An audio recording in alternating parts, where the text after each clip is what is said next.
नमस्कार दोस्तों, आपका एक बार पुनः स्वागत है। आज का टॉपिक है सिक्स्थ शेड्यूल यानी छठवीं अनुसूची। लेकिन इससे पहले बात करते हैं लद्दाख बचाओ अभियान पर। तस्वीर में दिख रहे व्यक्ति को तो आप भली भांति पहचानते ही होंगे। यदि नहीं भी पहचानते तो आपको बता दें, ये व्यक्ति हैं सोनम वांगचुक उर्फ फुनसुक वांगडू या रणछोड़ दास छांछड़, जिनकी कहानी आपने 3 इडियट्स मूवी में अवश्य सुनी होगी। ये सोनम वांगचुक पेशे से एक इंजीनियर हैं तथा एजुकेशन रिफॉर्मिस्ट के साथ साथ एक इनोवेटर भी हैं। इन्हीं सोनम वांगचुक को एशिया के नोबेल की ख्याति भी प्राप्त है।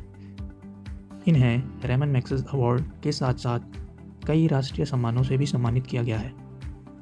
हाल ही में लद्दाख बचाओ अभियान के यह सोनम वांगचुक लद्दाख की कंपकंपाती ठंड में 6th शेड्यूल की मांग हेतु 5 दिवसीय अनशन पर बैठे हैं।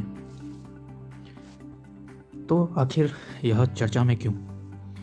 हाल ही में मेघालय के खासी छात्र संघ के सदस्यों ने मेघालय में बसे सभी बंगालियों को बांग्लादेशी घोषित किया। इसके चलते कुछ विद्वानों ने मेघालय को भारतीय संविधान की 6ठी अनुसूची के तहत प्राप्त शक्तियों को फिर से मूल्यांकित करने का सुझाव दिया। इसकी पृष्ठभूमि के बारे में जानते हैं। पहाड़ी राज्य मेघालय पिछले काफ़ी समय से सांप्रदायिक हिंसा की लहरों और एक असहज शांति के बीच झूलता रहा, जिसमें खासी छात्र संघ का भी हाथ रहा। इस संगठन पर पिछले लंबे समय से राज्य में गैर आदिवासियों के खिलाफ हिंसा के आरोप लगते रहे हैं। हाल ही में इस संगठन ने मेघालय में बसे सभी बंगालियों को बांग्लादेशी घोषित किया है। इसके अतिरिक्त यह भारत में आने वाली बाहरी लोगों को विनियमित करने के लिए इनर लाइन परमिट यानी ILP के लिए एक आंदोलन की अगुवाई भी कर रहा है। ILP के बारे में हम आगे विस्तार में जानेंगे। कुछ विशेषज्ञों का कहना है कि मेघालय सहित उत्तर पूर्वी राज्यों में अशांति के चलते भारत की ईस्ट पॉलिसी एक्ट पर गहरा धक्का लग सकता है। मेघालय जैसे राज्यों में इनर लाइन परमिट की मांग पर्यटन क्षेत्र को नुकसान पहुंचा सकता है। ILP पर्यटकों को इस खूबसूरत पहाड़ी राज्य मेघालय से अलग कर सकती है, जहां पर्यटन उद्योग आय का एक प्रमुख स्रोत है। इसके साथ ही यह मांग निवेशकों में भी अरुचि पैदा कर सकती है, जबकि मेघालय के पास विकास हेतु इसकी अति आवश्यकता है। मेघालय राज्य में हजारों स्थानीय युवाओं को रोजगार देने वाला पर्यटन उद्योग महामारी की चपेट में आ चुका है। ऐसे में यदि खासी छात्र संघ जैसे संगठनों की वजह से राज्य में और अशांति पैदा होती है तो यह काफ़ी चिंताजनक है, जो आगे चलकर यहाँ की अर्थव्यवस्था को भारी नुकसान पहुँचाएगा। अब जानते हैं कि इनर लाइन परमिट यानी कि ILP है क्या।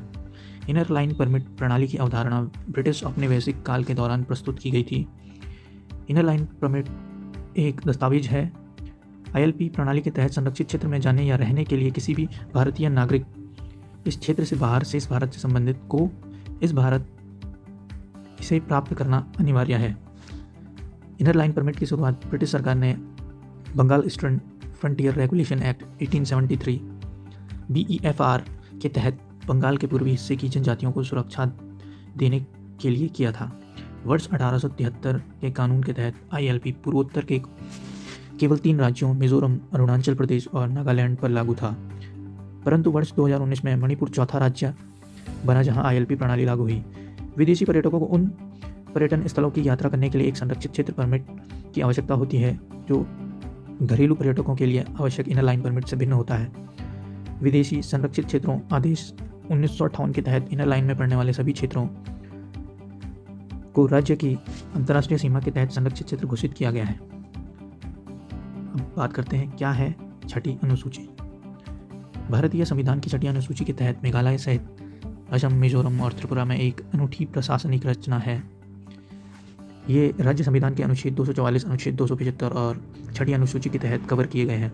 6ठी अनुसूची असम, मेघालय, त्रिपुरा और मिजोरम के जनजातीय क्षेत्रों पर लागू होती है तथा इन क्षेत्रों के प्रशासन में स्वायत्तता के लिए स्वायत्त जिला परिषदों, ऑटोनॉमस डिस्ट्रिक्ट काउंसिल ADCS और क्षेत्रीय परिषदों रीजनल काउंसिल को अपने क्षेत्राधिकार के तहत क्षेत्रों के संबंध में कानून बनाने का अधिकार प्रदान करती है। 6वीं अनुसूची के अंतर्गत 4 पूर्वोत्तर राज्यों असम, मेघालय, मिजोरम और त्रिपुरा की 10 स्वायत्त जिला परिषदें सम्मिलित हैं।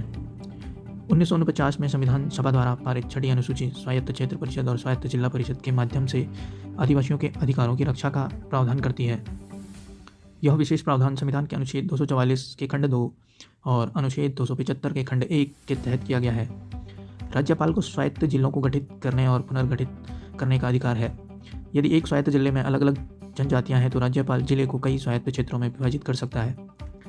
6वीं अनुसूची के तहत स्वायत्त जिला परिषद केंद्रीय राज्य संरचना के आधार पर प्रशासनिक आवश्यकताओं को निर्दिष्ट करने में एक बड़ी भूमिका निभाता है। 6वीं अनुसूची के लाभ। कुछ विद्वानों का कहना है कि 6th शेड्यूल गैर आदिवासी निवासियों के खिलाफ विभिन्न तरीकों से भेदभाव करती है और उनके मौलिक अधिकारों का उल्लंघन करती है। यथाविधि के समक्ष क्षमता का अधिकार अनुच्छेद 14, भेदभाव के खिलाफ अधिकार अनुच्छेद 15 और भारत में कहीं भी बसने का अधिकार अनुच्छेद 19।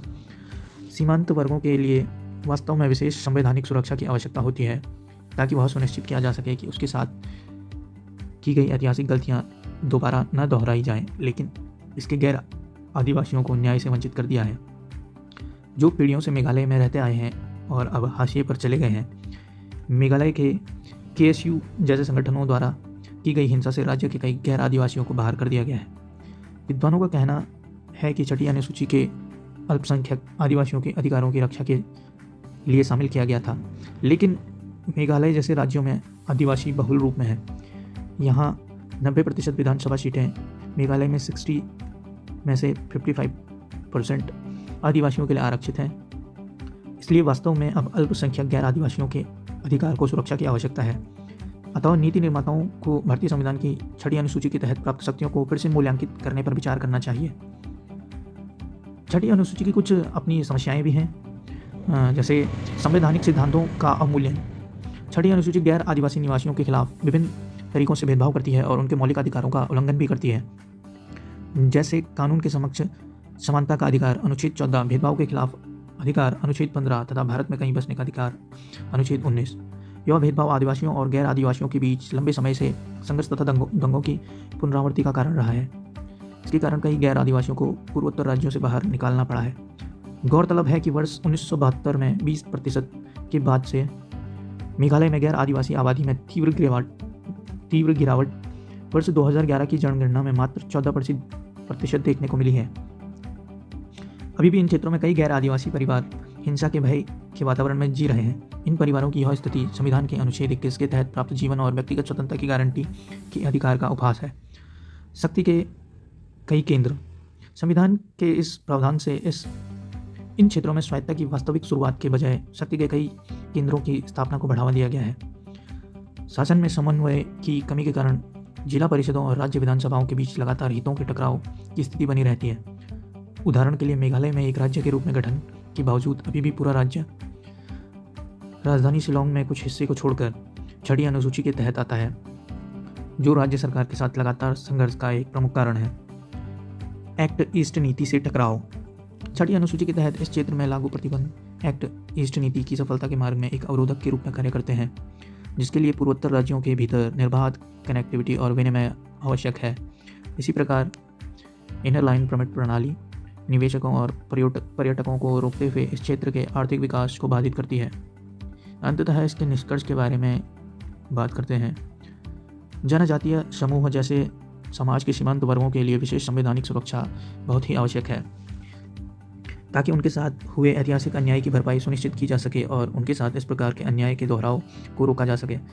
परंतु इनसे उन गैर आदिवासी परिवारों को न्याय पाने से वंचित किया है, जो स्वायत्त जिला परिषद प्रशासित क्षेत्रों में पीढ़ियों से रहे हैं और इस भेदभाव के परिणाम स्वरूप बिल्कुल हाशिए पर पहुंच गए हैं। ऐसे में सरकार और अन्य एजेंसियों को इस संवेदनशील मुद्दे से निपटने के लिए इन क्षेत्रों में रह रहे आदिवासियों और गैर आदिवासियों का विश्वास जीतना होगा तथा उनमें सुरक्षा और विश्वास की भावना जगाने के लिए सभी हितधारकों के साथ मिलकर कार्य करना होगा। धन्यवाद।